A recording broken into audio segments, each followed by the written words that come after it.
Welcome to Aquatic Biology. Today, we're going to explore the fascinating journey of a river, from its birthplace high in the mountains all the way to the ocean. Just like a person, a river goes through distinct stages of life: youth, maturity, and old age. Understanding these stream development stages is essential for reading the landscape and protecting our freshwater ecosystems. Let us dive in and see how a river grows and changes. To begin our journey, we must understand why we compare a river to a living being. Imagine watching a highly energetic toddler grow into a calm, wise elder. A stream goes through a remarkably similar life cycle. As it travels from its source to its mouth, it undergoes predictable, sequential changes in its physical structure, water chemistry, and biological communities. Every stage has its own unique personality and physical shape. The waste and physical changes produced in one stage directly create the environment for the next, forming a continuous, interconnected ecosystem. Now that we see the river as a continuous system, let us break down its specific phases. This progression is formally divided into three main stages. First is the youthful stage at the headwaters, characterized by steep slopes, rapid water velocity, and deep V-shaped valleys. Here, the ecosystem relies heavily on falling leaves, known as allochthonous input. Next is the mature stage in the middle reaches, featuring moderate slopes and wider U-shaped channels, where aquatic plants produce food internally, called autochthonous input. Finally, the old age stage at the lower reaches is defined by very flat terrain, slow-moving murky water, and wide floodplains dominated by filter-feeding organisms.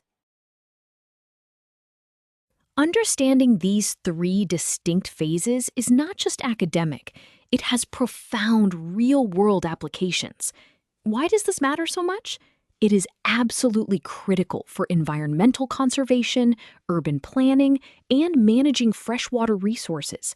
If a city planner builds a dam in the headwaters, that disruption will severely damage all the downstream stages. Biologists use this exact knowledge to restore damaged rivers, ensuring the physical shape and food sources match the natural stage of that specific section. Furthermore, fisheries rely on this framework because different fish, like fast-swimming trout or bottom-feeding catfish, are strictly adapted to specific stages.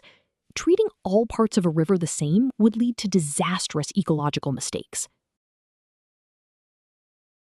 Having explored the biological and ecological importance of these stages, we must now ask, what actually causes the river to change its shape?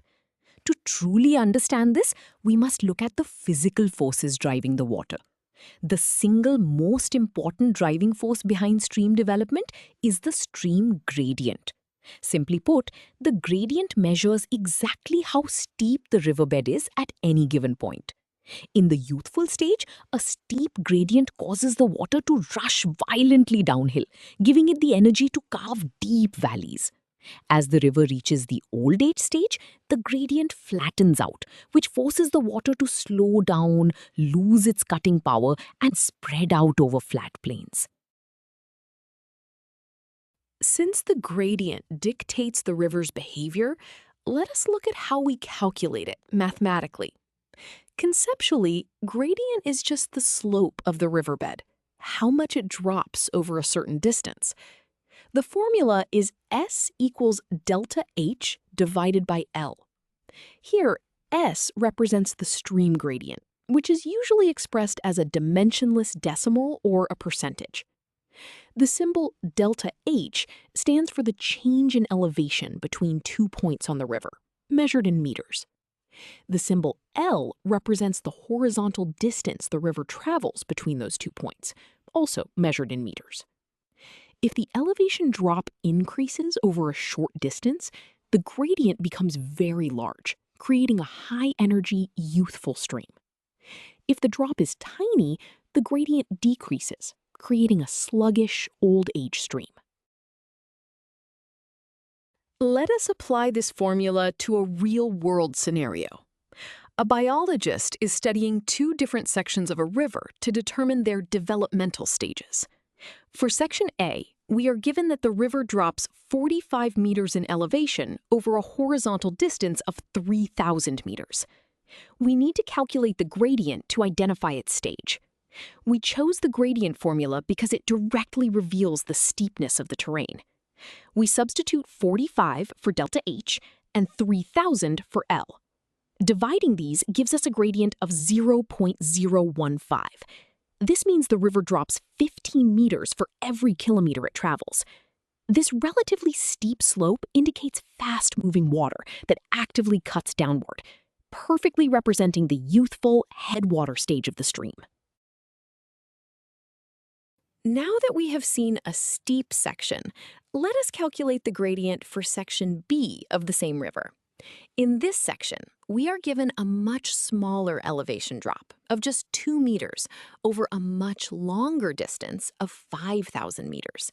Again, we use the gradient formula to find the slope. We substitute 2 for delta H and 5,000 for L. Dividing these values gives us a resulting gradient of 0.0004. This is an extremely flat gradient, meaning the river barely drops at all over a long distance. Because the slope is so gentle, the water loses its cutting power and deposits mud. This mathematically confirms that section B represents the old age stage, near the river mouth. We've just seen how the steepness of the riverbed changes, but what happens to the actual amount of water? As the stream develops and moves downstream, the amount of water it carries changes significantly. This total volume of moving water is measured by a concept called stream discharge. Discharge is crucial because it dictates exactly how wide and deep the river must become to accommodate the flow. In the youthful stage, the river is small, so it has a relatively low total discharge, even though the water is moving very fast. However, by the time the river reaches the old age stage, countless smaller streams and tributaries have joined it. This causes the total discharge to increase dramatically, forcing the river channel to become massive. To understand exactly how much water is moving, we use the stream discharge formula. Conceptually, discharge is simply the size of the river channel multiplied by how fast the water is flowing through it. The equation is Q equals A times V. Here, the symbol Q represents the total discharge or flow rate, measured in cubic meters per second. The symbol A stands for the cross-sectional area of the stream channel, measured in square meters, which tells us how wide and deep the river is. Finally, the symbol V represents the average velocity of the water flow, measured in meters per second. If the area increases because tributaries join the river, the total discharge Q will increase dramatically, even if the water velocity V decreases due to a flatter gradient. Let us put this discharge formula into practice by analyzing a stream transitioning from youth to maturity. First, we are given the conditions for the youthful stage. The stream has a small cross-sectional area of 2 square meters and a fast velocity of 1.5 meters per second. We need to find the initial discharge to establish our baseline flow. We choose the discharge formula, multiplying area by velocity. We substitute 2 for A and 1.5 for V. Multiplying these gives us a discharge of 3.0 cubic meters per second. This relatively low volume physically means the stream is just beginning its journey and has not collected much water yet, focusing its energy on cutting downward rather than carrying massive amounts of water. Now, let us see what happens as this same river enters the mature stage. We are given that the channel widens to an area of 15 square meters, but the velocity slows down to 0.8 meters per second. We need to calculate the new discharge and find the total increase in water flow. Using our formula, we multiply the new area of 15 by the slower velocity of 0.8. This results in a mature discharge of 12.0 cubic meters per second. To find the increase, we subtract the youthful discharge of 3.0 from 12.0, giving us a difference of 9.0 cubic meters per second.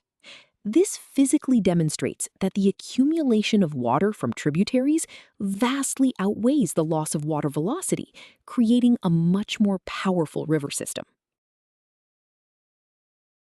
Having calculated the math behind the river's flow, let us look at this beautiful diagram that brings everything together. You are seeing a cross-section of a river's entire journey from left to right. On the far left, notice the youthful stage, high in the mountains. The terrain is steep, the channel is a narrow V shape, and you can see leaves falling in, representing the allochthonous input. Moving to the middle, the mature stage shows a gentler slope, a wider U-shaped channel, and the river beginning to meander. Finally, on the right, the old age stage features completely flat terrain. The river is incredibly wide, meandering heavily, and depositing sediments to form a delta before entering the ocean. The labels at the bottom perfectly summarize how the gradient flattens out as the river ages.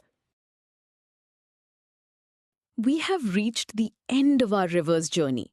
Let us reinforce the most important ideas we have covered today. First, remember that a stream is a continuous, interconnected system that physically and biologically transforms from the mountains to the sea.